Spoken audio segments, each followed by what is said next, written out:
What does that mean? Because many different people kind of view that in many different ways. Yeah, so for me, it started in Brampton, so it was the Brampton community. Okay. But I think that any group of people that come together could be considered a community. So in that present time when we're having that discussion, whoever we're with, that's the community that I'm speaking about. Okay. Yeah. And what are some of the issues that come up? Yeah, so we've had multiple discussions. We've had one about love and relationships. We've had one about the crabs in a bucket syndrome. Okay, for those of you who don't know, what exactly is a crab in a bucket syndrome? Other than you boil them and they taste good. Yeah. Put some salt on that. Basically, it's like when someone in a group or a community, family, whatever it is trying to move up or forward, and those who should be supporting them are pulling them down. Okay. Yeah. So maybe we can talk a little bit about that in a little bit. Okay. But so your organization, you bring people together to have these discussions. Yes. And this is hosted by yourself, or do you have guest speakers come in?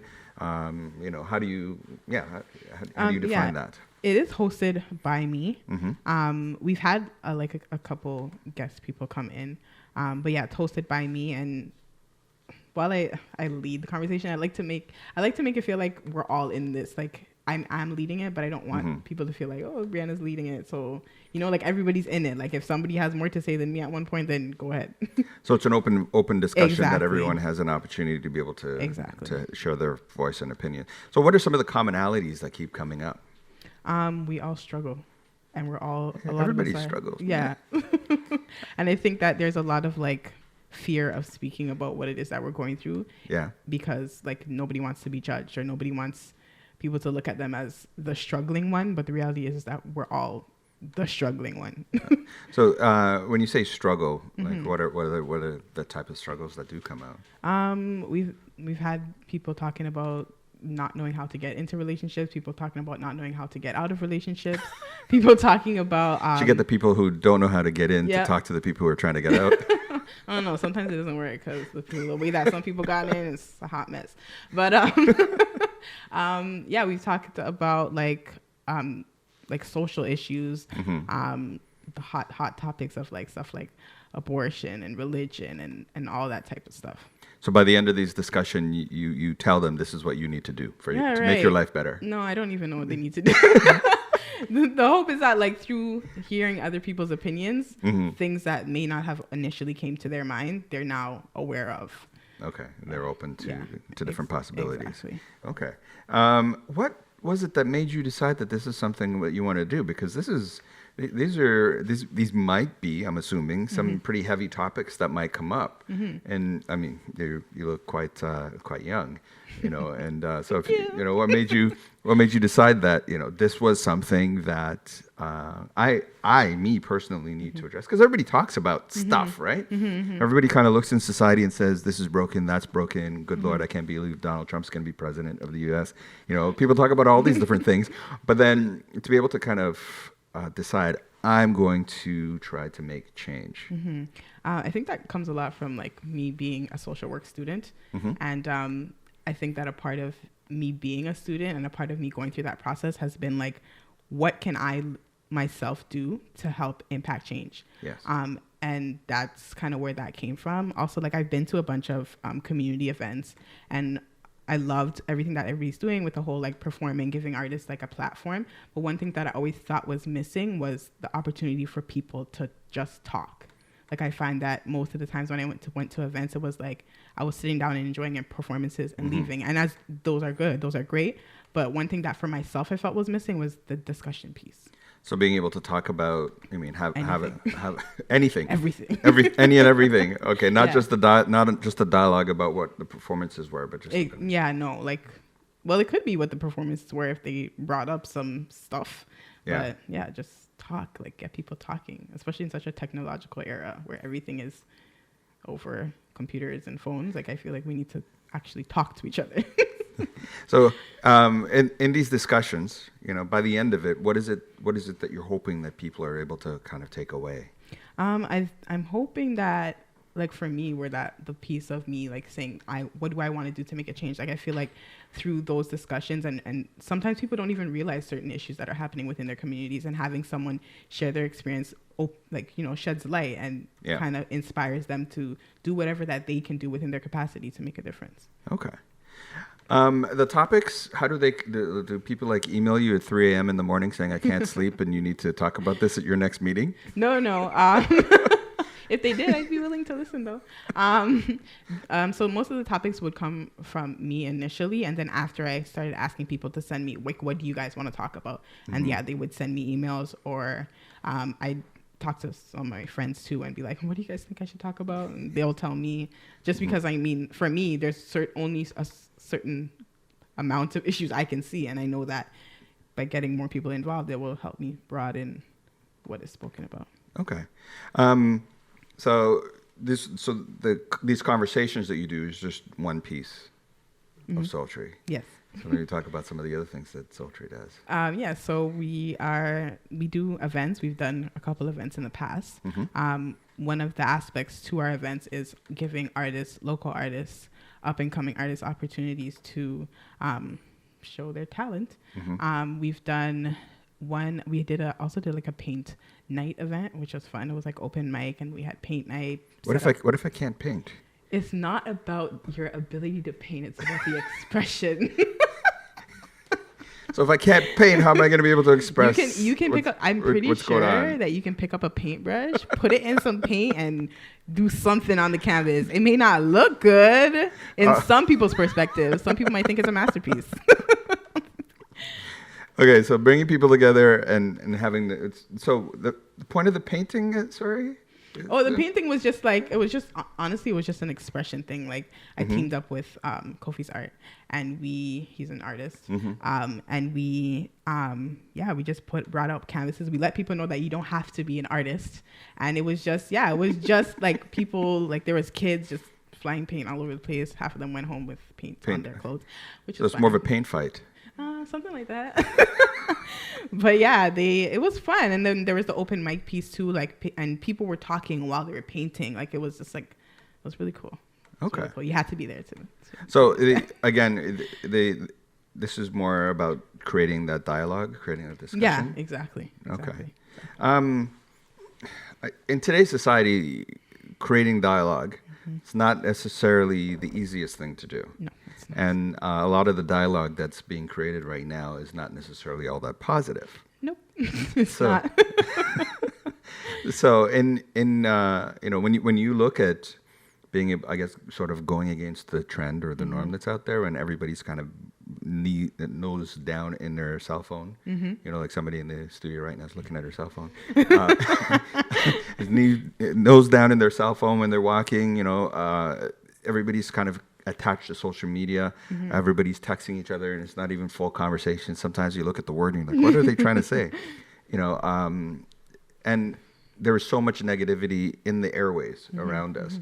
How do you go about being able to create that safe space that people are able to, express themselves and feel comfortable and not feel like somebody's on Twitter at the same time tweeting whatever they just said, I hear laughing at them? I'm actually guilty of being in my phone all the time too. So like, I feel for those people. Don't be too hard on them. But in regards to creating a safe space, I think that a lot of like not communicating in person has come from like anxiety of what is the next person thinking? What are they going to say when I say what I think? So one of the things that I always make sure that I say before our discussions is that this is a judgment-free zone. If someone says something that you don't agree with, which people will, just respect that person's opinion. And if you have an opposing opinion, you're free to oppose, but just do that respectfully. And I think that has helped in getting people to talk and not being so afraid. I don't know if I just answered your question or not. Has there been a situation wherein you've kind of like had to remind them not to throw a chair across the room or something like that? No, not yet. There's been situations where I had to like remind them not to be using foul language. That was really harsh, but no, nobody was throwing chairs around the room. That's good. Not yet. Okay. What's the age range of this? These discussions? Yeah. It depends on the topic, of course, but generally it's like family friendly. You can generally bring your kids. When we're talking about like relationships, we have had discussions about it was called things I wish I had known before I had sex. That was not a discussion that we would have had children in, of course. Okay. Well, maybe they need to know that before that. But I understand. I'll leave that to the parents.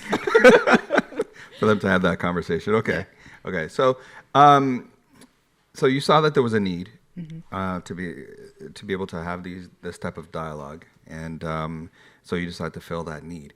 How difficult has that been? Has it been something that, the world is kind of like, yay, you're doing this now, or is it just kind of people look at you like, well, why are you doing this? Like, initially, like the first few discussions we had, it was like a lot of people came out. I think that going back to this being a technological era, a lot of people support cyberly.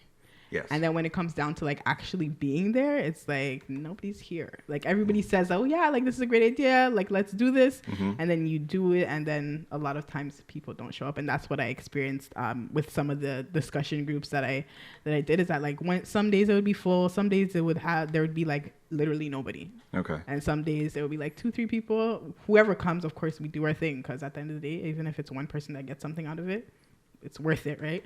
But yeah, I feel like a lot of people so how do you tackle that? Because again, it goes back to the fact that everybody, there are a lot of people who would, I don't know, maybe prefer to watch it online or on their phone. Yeah. when you're trying to get them to come out physically and have the conversation on a face-to-face. But our culture has shifted so much that the face-to-face communication is very minimal. That's old school now. Yeah. Getting a phone call, you call somebody and they're like, well, why are you calling me? You're like, this is easier than texting. They're like, just text me. Yeah. Again, our society's shifted so much away from the personal one-on-one communication, even though we seem to kind of crave that. But yet when we're put in the situation that we need to do that, there's so much anxiety or fear around that. Yeah. How do I tackle that? Yeah, because kids growing up today, I look at them and I'm like, good Lord, like there's no skill of being able to just have that one-on-one conversation. What do you do when you meet somebody? Like, how do you do that? Yeah. We have had like 1 or 2 discussions online. Like it's hard because like I'm trying to get people out of their comfort zone and not just be like, oh, well, everybody likes doing this online. Let's do this online. Like, so it is difficult. But what I do is that like I'll post some questions from the discussion that we would be having online to kind of get people interested, and then be like, come out to the event or come out to the discussion to continue. So like people will get excited online and they will comment, and then I'll combat that by saying, okay, well, you seem interested, you should come out and share your opinion. I find that works a lot because it's kind of validating their opinion and being like, oh, like, so I shouldn't be anxious because she's saying what I'm saying is good. So yeah, let me go. Okay. Yeah. What do you find is the biggest challenge that people are facing? Oh, that's a hard question. Yeah. That people are facing. Yeah. What's I guess the common theme that keeps coming up in your discussions? Is there one? Is there one really? I feel like in most challenges, the biggest issue that people face is that they feel that they're alone. They feel lonely. Yeah, they feel lonely. But they won't get off their phones. Yeah, I get it. So they won't get off their phones to come to the meetings. They want to do it online, but they feel lonely. Okay. And I guess it totally makes sense, right? Yeah, in a society we're in, people feel alone. You've got an event that's coming up. I do. I'm going to talk a little bit about that. You could let the people, because I got a few questions about this. Okay. Don't worry, don't be scared. Okay. But yeah, you let people know about your event. Yes, so I am having a tribute to Lauryn Hill event. There's going to be a live paint battle. 3 visual artists will be battling for a prize of $300 in cash. Okay, so when you say paint battle, you're going to throw paint on each other? I'm going to throw paint. Not this time. Time. Maybe next time. If you're really about it, and if you'll come out, we'll throw paint. And we'll talk. Everybody will throw paint on me. Yeah, Do I get to throw paint on anybody? I don't know about that. Not me. It feels a little one-sided. Everybody's throwing paint at me. Okay, yeah. So it's a paint battle. So, okay, define that. So basically, 3 artists will be given blank canvases. Okay. They are bringing their own paints and their own like utensils, and they are going to paint what they envision as a Lauryn Hill piece. That's that. Yeah, and then there will be voting. The guests will vote to see whose piece was the best, and whoever wins gets $300. Are they going to be sending it to Lauryn Hill? I mean, that's up to them. I'm not going to be sending it. Okay, so it's a paint battle. And why did you choose the paint battle for this? So I wanted there to be as many diverse artistic expressions in this event as possible. So while we're having vocalists, there's going to be some poetry, there's going to be dance, and to get the visual art side in, we threw in the paint battle. Okay, so you're covering it all around. Trying to. Let me know if I'm missing anything. So there's another piece to it as well, the children's book. Children's book drive, yes. Yeah, so you could talk a little bit about that. Yeah, so we are doing a book drive. We're collecting books for children books. So that would be anything that has pictures and it's not a chapter book. We don't want chapter books apparently. So it's all just like graphic novels. Yeah, so you consider that comic books. Yeah. Any kind of picture book. Yeah, picture. What book. age range? So it would be anything before teen. So toddler to 12. Okay. Yeah. And why a book drive? Like everybody can go to the library and get 2 books and be good. But why book drive? Not everybody, but that's another topic. Book drive because Lauryn Hill. She's a very much of an advocate for spreading of knowledge. Okay. So that was the theme that was going behind, and also like I'm an avid book reader. I will anybody who needs books, yeah, sure, borrow my book. Like I truly believe that reading books is it's the key. do you get your books back? Because I don't get my books back. But when I'm lending them, I give them in the mind that I'm not going to get them back. Yeah. So like there's certain books that I'm like. I'm not lending that one. Nobody has to know that I have that book. Okay. Now, I got to ask. So this is a tribute to Lauryn Hill. It is. And the artists are going to be doing artwork representing her. And then I guess the spoken word artists are going to be doing things, again, towards her. And singers, you said you had some singers who are going to be doing some of her songs. Yeah. Why Lauryn Hill? There are so many artists out there. There are. And, there's...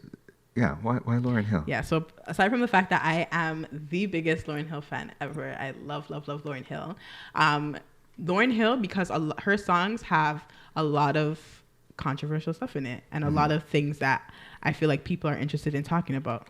And the whole idea of it being a tribute to Lauryn Hill is that we're going to use her lyrics as a catapult to discuss social issues. So that's why her. Okay. Besides the fact that like she's amazing, like I love her. The reason why I asked is because we were talking a little bit earlier, and I know she was in Toronto in concert. Yes, she was, and I was there too. You were there, and she showed up, which is good. She did show up on time too. On time. Yeah. And so my friends, I had asked some of my friends. I said, are you guys going to go to the show? And they're like, I don't know, because I'm spending money by the ticket, and she may not show up, and. Over since the Fugees, and she's kind of been in the up and down sort of scenario, and so just given that, I was kind of curious as to why. Yeah. Okay, so I'm gonna get into the Lauryn Hill fan mode because I feel like I need to defend my girl. I'm not. Listen, I think she's a phenomenal artist. I really think she's a phenomenal artist. Yeah, no, I so I don't want you to think that I'm sitting here saying Lauryn Hill sucks or anything, because I think she's phenomenal. Lauryn Hill, if you're listening, I love your music. You should come on the show. Yeah, ahead. No, I completely hear what you're saying. There's been lots to talk about her actually. The one thing that I love about Lauryn Hill is that she's always been open and honest about her stuff. Like she's always everything, like she's like an open book to me, and that's something that I really appreciate in artists. So yeah, she's been going through some stuff, but like I feel like not only her music, but like all the discussion pieces and conversations she has, like is very reflective of like, I'm not perfect. Like this is what's happening. This is what it is. Here it is. If you want to talk about it, talk about it. If not, it's still happening. So who cares? that's one of the things I love about Lauryn Hill. Okay. Yeah. All right. Yeah, that's my girl. That's Lauren. That's Lauren. Lauren, if you listening, girl, I got you. I got you. Okay. So you are a storyteller, poet, spoken word. So, okay. So I've always, I ask sometimes these questions, and I'm curious as to, how different people sort of view this, right? Mm-hmm. So what's the difference between a storyteller and a spoken word artist? There is there? Like, I feel like there doesn't have to be. Yeah. I feel like it just depends on how the person's perceived. For me, I call myself a storyteller because the mission in a lot of my poetry is to tell stories. So that's why I call myself a storyteller, because that's my mission behind my poetry, is to tell people, to tell stories. It's that conversation piece once again, like tell my own stories, and if I encounter things, tell people stories who are not able to tell their stories. Some people are going through things and they're not able to express themselves, and that's part of the way that I use my gift, is to tell stories. So I mean, some other spoken word artists will be like spoken word artist, storyteller, like that has nothing to do with anything. But for me personally, that's how I view my art. Okay. Yeah. So so you see yourself more of a storyteller. Okay. Now, poet versus storyteller. Is there a difference in that? I think it's the same thing. There could be a difference. Yeah. And there could not be a difference. Like, I feel like it just depends on the person. I mean, and then again, some people may perceive poets as a storyteller and the poets themselves don't perceive themselves as storytellers. I feel like it's just a perceptive thing. What is it that inspires you to write? So, can I just tell you why I started writing? Sure. Okay. I was going to ask you that next, but go ahead. Oh man, I'm ahead of you. You were ahead of me. So, my writing started from in high school. I was going through just stuff. Like, I was going through stuff that I didn't feel comfortable really talking about. Yeah. And so I would write. Why is it that this stuff always starts with, stuff like that? I don't know. It's I know. Don't judge my story. Nobody ever says, it was such an amazing day. I had to write this amazing poem about it. Okay, all right. I wish it could have. Maybe for some people. I'll try to find someone. I've never heard that one, but if you find somebody, I'm going to try to know. find someone. I'm intentionally going to try to find someone. All right. So it was school day. Yeah. Oh, okay. Yeah, so I was going through some stuff, and there's just some things that I didn't feel comfortable talking to anybody about. Could have been my teenage hormones. I don't want to talk to nobody. Can you talk about it now? Are you okay? Yeah, I'm good. Okay. I'm good. All right. I'm not gonna cry, I promise. So yeah, I started writing, but initially, for me, it wasn't I'm writing, I'm gonna be a poet. It was just a way for me to process my emotions. And I would actually write my poem. I didn't even call them poems. I would write, and then I'd actually scrunch up the paper and throw it away. And the way how I perceived it, and it's gonna be really, really, really corny, but whatever, this is what it is. Okay. I was throwing everything that I wrote on the paper away. Okay. And it was a way of me ridding myself of those things. Okay. Yeah. Well, there is some there is a psychology behind that in terms of a lot of people using that format in order to move on. Yeah. Okay. So what'd you do? Did you go back and uncrumple these things up? No. And then then I actually after a while, one of my teachers actually was I wrote. This is actually before high school. I used to I read a lot. I always loved reading. So literacy is my thing. Literature. So I remember in grade school, I wrote for this contest, and I wrote some story about this little girl who got abused, and they called me down to the office are you getting abused at home? And I was just nah, I'm chilling, my parents are the best, I don't know what you're talking about. And then the teacher's you really have a gift for this and all that. So I always knew that I was good at writing. You didn't use your parents' names in the story. No. I didn't use names. Calling you down in the office. We think they were legit calling me down. Is everything good at home? And I was yeah, I'm chilling. Is everything good with you? Why are you asking me this? Right? I was so confused. But my teacher had known my parents, because my parents are always when it comes to parent-teacher interviews, all that stuff, they're there. So he was just so they're gonna call you down to the office, they're gonna ask you these questions. I know it's not I know this is not what's happening, but they have to do it, so just go. Yeah. So yeah, that's what happened. So so back to high school now. Yes. Yeah, so I wasn't thinking of it as poem then, but then like I started actually writing poetry as poetry.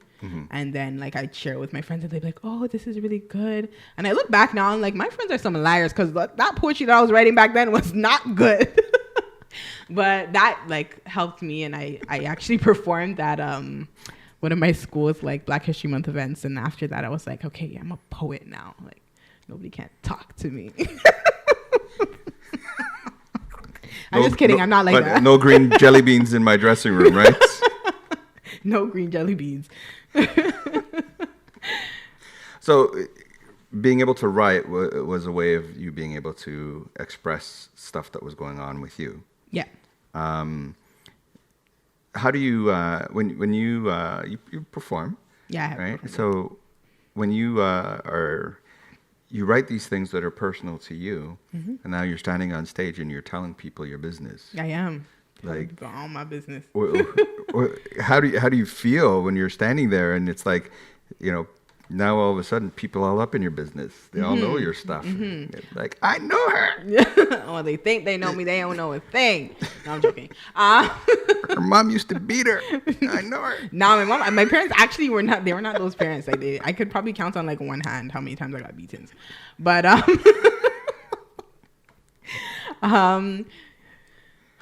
sorry, what was the question again? It was about being in that state where you're being exposed. Yes. Right. And sharing you're writing these things for yourself as a way of, you know, getting through whatever it is that you're going through. And now you're standing on stage and you're exposing yourself. Like, what is that feeling like? It's initially like when I just started performing, I was scared out of my mind. Like, am I telling too much? Am I not telling enough? Like, but I'm at a point now where I'm comfortable. Like, it's almost relieving. Just because like I've come to the point where I realize that like I'm not the only person going through this stuff. And now it's not so much of me performing or doing this poetry because I need to let go of my stuff, because I've come up with other methods of self-care as well. Okay. It's more so of like I'm sharing my story because I know that there's someone out there who is going through the stage that I went through when I started writing, when they don't have anybody to talk to or they feel like they're the only one going through it. So it's more of a like, this is me sharing me so that someone else can be helped as well. So you're doing what you can to give them some therapy. Yes, therapy. How do you feel about that? Do you remember your first time on stage? I do. What was that like? Horrid. It was horrid. I did my first ever spoken word. Was it because you were scared, or just when you were finished, everybody just kind of looked at you like, what is this girl doing? Nah, people clap, but people clap for everything. So outside of like, so my very first time being on stage was in high school. It was nerve-wracking, but not that nerve-wracking because like everybody was at school. Like I knew people, whatever. My first time doing like a performance outside of my school stuff, I did it at a poetry slam. What kind of foolishness is that? Why would I do that to myself? So the first, okay. Yeah. Yeah. Yeah. So you see what I'm saying now? So yeah. Did you know what you were walking into? I knew exactly what I was walking into. And you thought you could take them out? I did. I really did. And you took them out? I was really confident. Nah. They took me out. Chill. Yeah? So, okay, let me tell you the story. Okay. So I went to this, I signed up for this poetry slam, and I was so excited. I was like, yes, like, you know, like my friend had been pumping me up, like, you're such a good poet, you're whatever. At that point, I wasn't even really like a spoken word artist, because there is a difference between spoken word artist and poet. So I had my poems, and like, I was like, okay. And then like, I realized who was on the lineup, and it was some like a really like good some serious poets people. that I looked at and was like, oh, like I want to be like them someday. Oh, yeah. So I got there and I was like, oh my gosh. Okay. I'm gonna take them out. Yeah, no, it wasn't one of those. And my mom was with me actually, and so I went. They did their like 3 rounds or whatever. I didn't even make it past the first round, but I went up and I did my poem, and like my hands were literally shaking, like shaking. I was like, shaking. Like I probably sounded like I was crying as I was doing my poem. And then like the judges like gave their feedback, whatever. And I literally got back down like to sit down, and I was like, I want to go home. And my mom was like, you came here and you're like, now that you don't feel like you did well, you want to go home. She's like, no, you're going to stay. She's like, you're going to stay and you're going to look at the people who you want to be like so that you can be better. And I was like, good job, Mom. In the meantime, you're sitting there thinking, can the ground just open up? Yes, so I can just sink in. So yeah, that was my first official spoken word experience. Mm-hmm. So, I still cringe as I think about it. It's so bad. It was so bad. What was the most amazing scenario that you can recall being on stage? The most amazing scenario being on stage. There's so many. I feel like every time I go on stage, it was amazing. Yeah. Okay, so the at our one of our previous events at Soultry, I did a performance to open up the show. Mm-hmm. The event was called Don't Shoot. It was about police brutality. Yeah. And I opened the show with a poem, and I looked out into the audience, and there was 2 women crying. And I was just like, I almost honestly forgot my words for a second because I was like, whew, like they're crying. I have my words. Jeez. So you were happy you made them cry. Oh, now you're making me sound like a bad person. I'm happy that they were touched. Okay. Okay, good answer. Good answer. Yeah. Mm-hmm. Okay.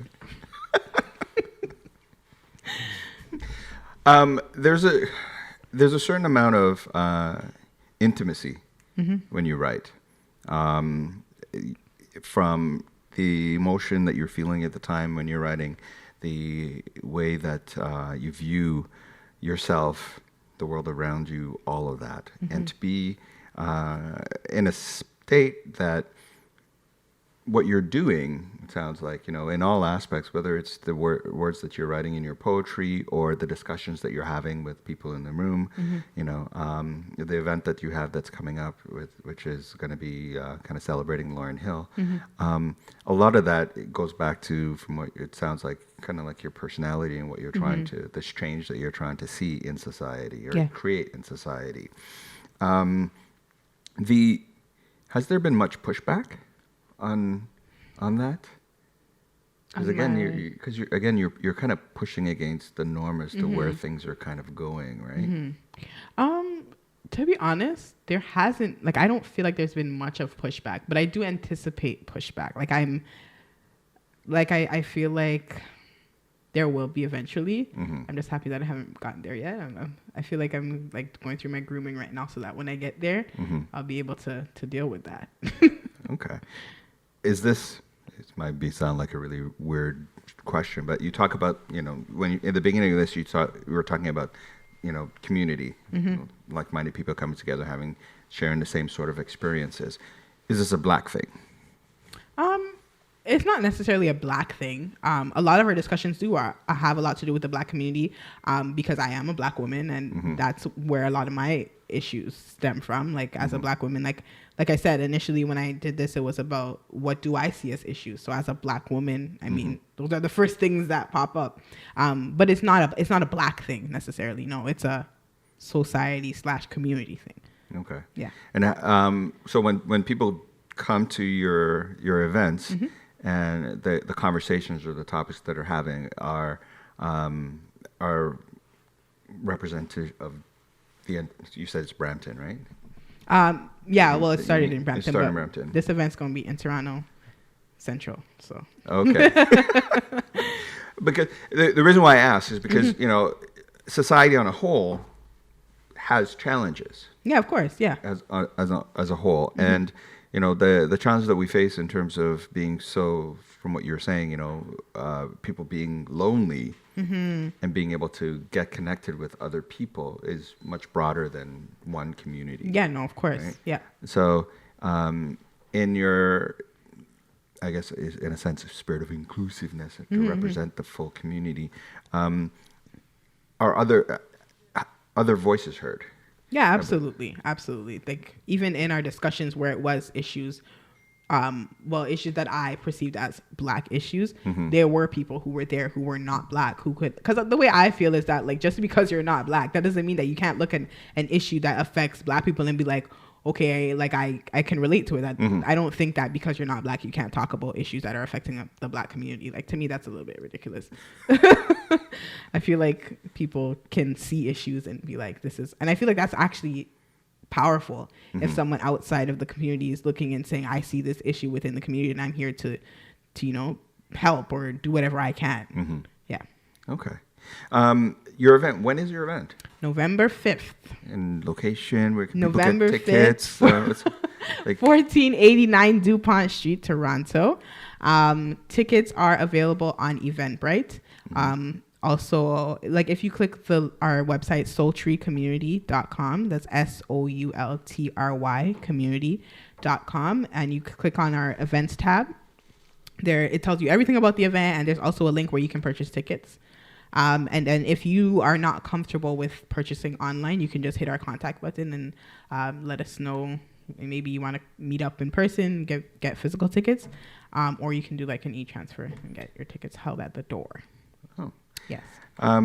So if people want to, if they're hearing you right now and they're thinking, oh, I'm having an event, maybe I should get her to come and, do some poetry piece or something. Yeah. How do they find you? Yeah. So, my email is kind of long. Okay, so if you go on the Soultry, the Soultry website as well, there's a tab that says Founder, which has my information, like my blog site and stuff. So they can reach me through that. Okay. Yeah. You've got a blog. I do. I just started my blog in the first week of October, actually. Okay, and so maybe you could talk to us a little bit about that. Like, what are you talking about? What Same thing about your own issues and like. No. You sound like you're bored with me talking about my issues. I'm just, I don't know. No. So my whole idea behind my blog is that it's stories, which kind of goes back to your previous question. Is storytelling and poetry the same thing?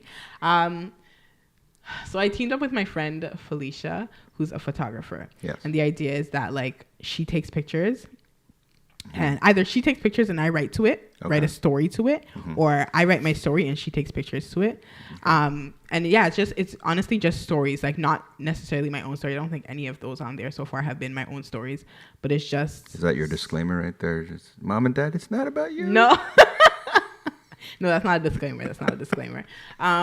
But yeah, it's stories, things that people go through, things that I've seen people go through, or things that people have spoken to me about, because people tend to confide in me. It's a pressure thing. But anyways, things that I've seen people go through, and I'm just writing stories. So are they telling you their stories so that you could tell their stories for them, so they don't have to tell their stories? That's a good question. I should ask them. So they get to hide? I'm gonna be like, so what's your real purpose behind telling me your story? No, then they'll never tell me stories again.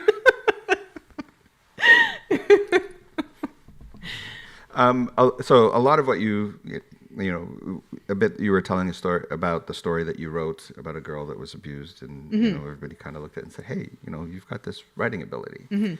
Have you, aside from doing poetry, have you considered doing other forms of writing, or is that even something that you consider? Yeah, of course. Yeah, definitely. Not of course. I guess that's not obvious, but yeah, I have thought about it. I actually want to write a children's book series eventually.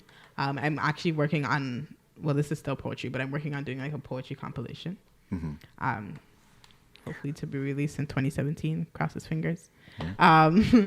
But yeah, I've definitely thought of other forms of writing, like more so book writing. Who would you say are the people that you look up to within your industry? Aside from Lauryn Hill, because I think you mentioned that one a few times. Definitely the late Maya Angelou, as I'm sure most writers say. Definitely. I think she's like my main, like in regards to like poetry writing. Yeah. But who do I look up to in general? Is that also? I'm curious as to what your influences are. Yeah. So I also love Solange. Solange is my girl. Like Solange is my girl. Lauren's my girl too, but Solange is my Solange. If you're listening, you my girl. I was just about to ask you if Solange knows this. Maybe after hearing this, maybe she'll listen to live radio and then she'll be like, I gotta meet this girl. But yeah, and why? Why? Because also because of that honesty piece. Like I feel like she's very honest, like with her music. Yeah, like there's something about someone being honest about what they're going through in their art that has me like, I just love honesty in art. You've mentioned honesty a few times, and being able to, again, a society we're in right now, a lot of what is out there is not necessarily honest. It's more deceptive than reality, right? So it's more superficial rather than what's going on within. So, being able to create an environment for people to be able to have these discussions and honestly and remove the masks that they wear every day within society. How do you open that for people to be able to have them walk away and be like, yeah, I feel like a lot of people are dishonest unintentionally because I feel like a lot of people are dishonest with themselves. So I feel like one of the things that happens when having discussions, and I mean, this has even happened to me before, and just in having like regular discussions, is that like as you're talking, like you're starting to discover things that you yourself didn't even know, like things that like you thought you knew about yourself or things that you thought you knew about others. That's like, oh, like you're asking me, like, remember I was telling you like the tell me about yourself question, like it's almost like every time somebody asks me that question, I have to sit down and be like, yo, Brianna, who are you? Like, and it's like as you talk, you're starting to like, I don't know, tell your truth. To be able to peel away peel away at the different layers. Yeah. So with the discussions that you end up having, what do you do to get people past that initial society, they just sit there with their arms closed, looking at you like, okay, amuse me. Say something. It's funny because when I did the don't shoot event, I asked the question. It was so funny because I asked the question and someone in the crowd goes, what do you think? And I was like, well then. So I think that a part of it is like, one, being the questions that you're asking and the things that you're asking people to talk about, being willing to talk about that for yourself too. Because like I don't want it to seem like this hierarchy thing, like where it's like I'm asking the questions, you answer. Like it's supposed to be that we're talking about this. So I think one of the things that's helped me is being willing to talk. Like if nobody's talking, then I'll start talking. And then they're like, okay, so she's telling all her business. I guess it's okay for me to tell all my business too. Or they're like, okay, we've heard enough of her stories now. Maybe somebody else need to give a story. Maybe. And they nudge their friend to give their story. Say something quick. At the end of the night, once the discussions have been had, what is the feeling like? For me, the feeling is... For those who are not watching this on YouTube right now, when she just about to answer that question, it's like she glowed. Like, so what was it? I'm guessing it was a good feeling. Yeah, it was a good one. For me, it's like when everybody walks in, it's almost like you don't know what to expect. And it's like you're looking at all these people and like, it's like I don't know anything about you. You don't know anything about you. And it's like it's like when you're walking across the street and like you're just passing people by and it's just like nobody knows anything about anything. This person could be going through having the worst day or the best day, have the best news or the worst news, and you don't know anything about them. And that's what it feels like initially. It's like you're seeing all these people and you don't know anything about them. You've never heard their voices, don't know their names. And then you have these discussions. And then when it's done, it's like you kind of feel like a community, like you feel like you kind of know the person. Yeah. So it goes from like you being a stranger to me being like maybe a friend type thing, or like it feels like a community. I don't know. That's the best way I could describe it. There's we live in a society. Most of the times we don't even know our neighbors. We might see them and wave at them or something like that. In the summertime, not winter. Nobody comes outside in winter. Yeah, well, everybody's hiding in winter. I'm about to start hiding. A few people have been cussing me because I look outside and I'm like, the trees are dying.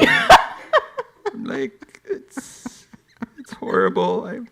I need to leave. Seasonal depression. It's a real thing. It's a real It thing. is. Maybe that's what it is. I need It's to get clinical. checked. Legit. Okay. Back to the point.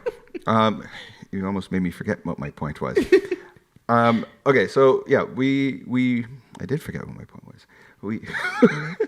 We're in a society now, where everything is, we don't know our neighbors, right? We don't know, aside from our family and the few friends, if we choose to have around us, a lot of people, they are lonely and they don't know the people around us. So being able to be in that an environment like that,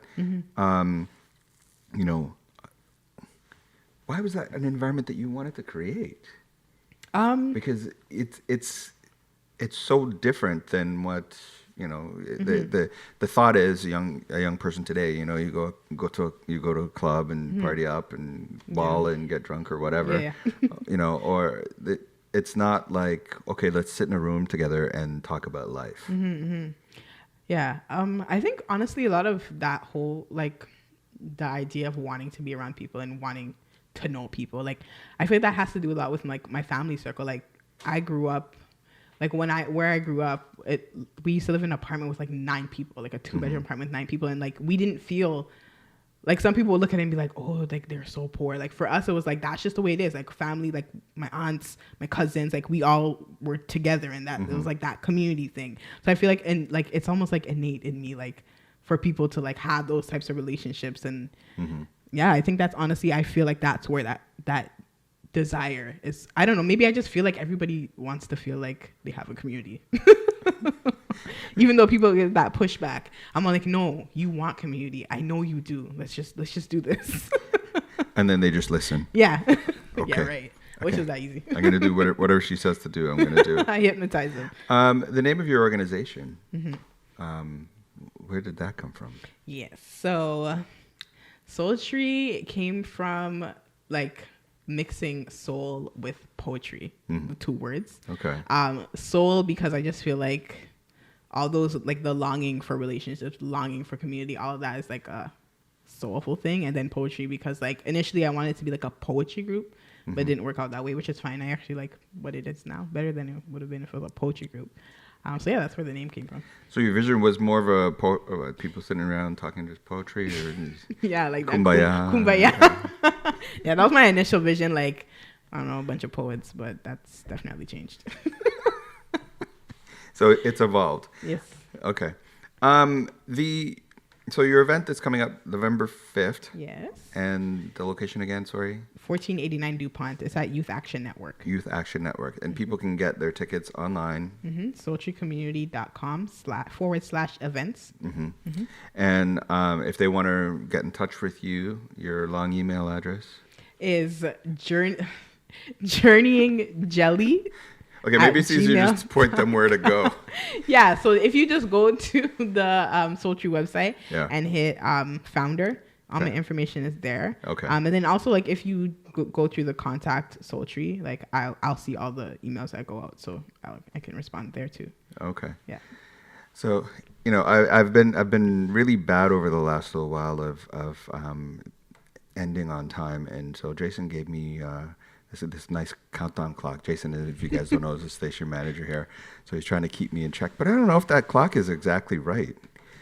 It is exactly right. Okay. I wasn't quite sure because the clock on the wall and the clock on there is don't worry about okay. Thanks, Jason, for the clarity. So what's next for you? You've done these conversations that you have people come in a room and sit and bare their soul, and then you laugh at them, and then you're on stage and you're doing your thing and you're bearing your soul and people are laughing at you, and then you've got the book thing coming up, and you're attributing Lauryn Hill. So what's the vision of this baby that you're nurturing? The vision, it's just about whatever the community wants. So my big thing is that if there's anything that anybody in the community feels like the community is lacking, whether it's events, whether it's I don't know, an initiative to help a certain charity, tell me what it is. Like I want this to be a thing where like the community has a say in what's happening. Like I want them to say, this is what we need. Mm-hmm. Can you deliver? That's my vision. That's your vision, is to Yeah. be able to serve. Yes. Okay. So what's the best way for people to kind of serve you? What do you need? Can do they I need? do they can they write you a check for $2 million? Or They could do that. That would be great, actually. Pay out some student loans. No, it's not for your student loans. Okay, fine. This is for,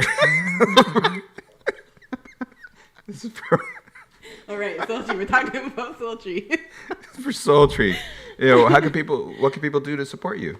What's the best way Come for them out to do that? to our events. Mm-hmm. Email me and let me know what it is that is needed in the community. Mm-hmm. Follow us on Instagram and Twitter. Yeah, just come out. Like, are you looking for volunteers? Are you looking for funding? Are you looking like, is it like what? Funding is always great. Money's always necessary. nice. Always necessary. If anybody want to give me money, I'll take it. Money's Yeah, always funding good. is great. If anybody wants to fund us, yeah, like bring it on. Bring all those $2 million checks. As for right now, we're not looking for volunteers, but I do anticipate it in the future. So, yeah. Okay. So right now, this is all funded by you. It is. And my family. My family's very supportive. Your family helps you? Yeah. Okay. So this is funded by you and your family.